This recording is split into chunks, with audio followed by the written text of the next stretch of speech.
Alexander the Great was one of history's most famous warriors. He not only had a compelling vision, he also knew how to make that vision become reality.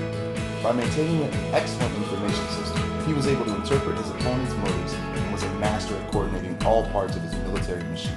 Hi, I'm Ryan, and I wish these 3 videos were around when I was preparing to play in the first SUPERNATIONALS in Knoxville, Tennessee, way back in 1997. These videos were designed to help you understand and be prepared for tournament chess in general, and SUPERNATIONALS in particular, so that you might be the master of your own game. If chess is your passion, let us make that vision a reality. The first step is to get prepared for the 2017 U.S. Chess SUPERNATIONALS, also known as SUPERNATIONALS 6, by understanding the tournament format, rules, and procedure. The topics covered will include SUPERNATIONALS 6 overview, understanding tournament formats, tournament rules, including touch moves, chess clocks, notation or recording your moves, and spectator policy. How award winners or trophies are determined, and general recommendations about navigating opulence and enjoying SUPERNATIONALS 6. First, a little bit about SUPERNATIONALS 6. Every spring, U.S. Chess hosts 3 national scholastic championships: the K through 6, or elementary, the K through 9, junior high, and the K through 12, high school. However, every 4 years, since 1997, U.S. Chess has combined those 3 events into one single event: SUPERNATIONALS.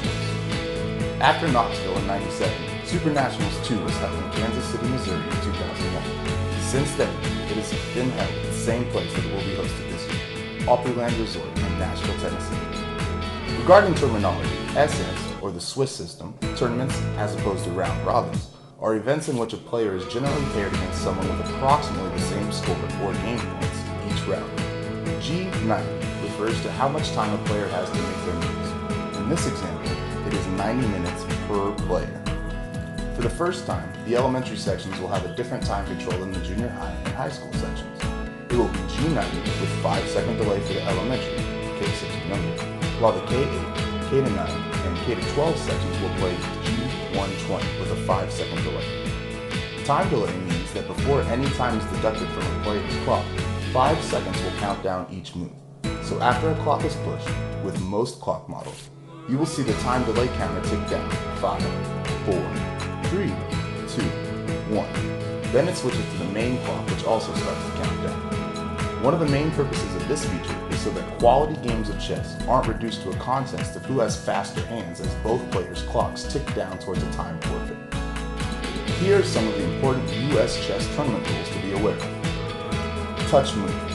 If you touch it and you can legally move it or capture it, you must do so.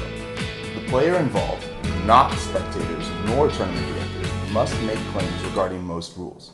Spectators should never talk to anyone who is playing the game. If a player wishes to adjust a piece on a square, he must say adjust or j'ajoute loud enough for the opponent and players on the adjacent board to hear. If a player accidentally knocks a piece while obviously reaching for another, she or he is not required to move that piece. Clocks. If a player brings a clock and wishes to use it, the opponent cannot insist that they play without it. Digital clocks are officially preferred over analog clocks, and clocks using delay are preferred over non-delay clocks. All things being equal, black gets to choose which clock is used. Proper clock use. A player cannot push the clock until after a move is determined and releases the piece. A player must push the clock with the same hand that was used to make the move. The clock should be paused if there is a dispute at the board or if a player wants to make a claim, but not for purposes such as using the restroom or attempting to catch up on a notation. If a player knocks over a piece during his move, he must reset it before pressing the clock. Also, if you promote a pawn, you have to clearly indicate, usually by placing a new piece, which piece will replace the promoted pawn. Notation, or recording moves. Notation is generally required in all sections in which the players are deemed to be able to record moves. For those players in sections that are not required to notate, notating is still recommended so players can review their game, prove the position, or claim a draw in certain situations. Players do not need to notate once either player in a game is down to less than 5 minutes on their clock. Electronic scorekeeping has special rules. Electronic notation. US Chess has recognized only the following systems as acceptable for electronic scoring: Monroy, E-Notate, Clock Counter. No other systems are accepted at this time. Spectator policies.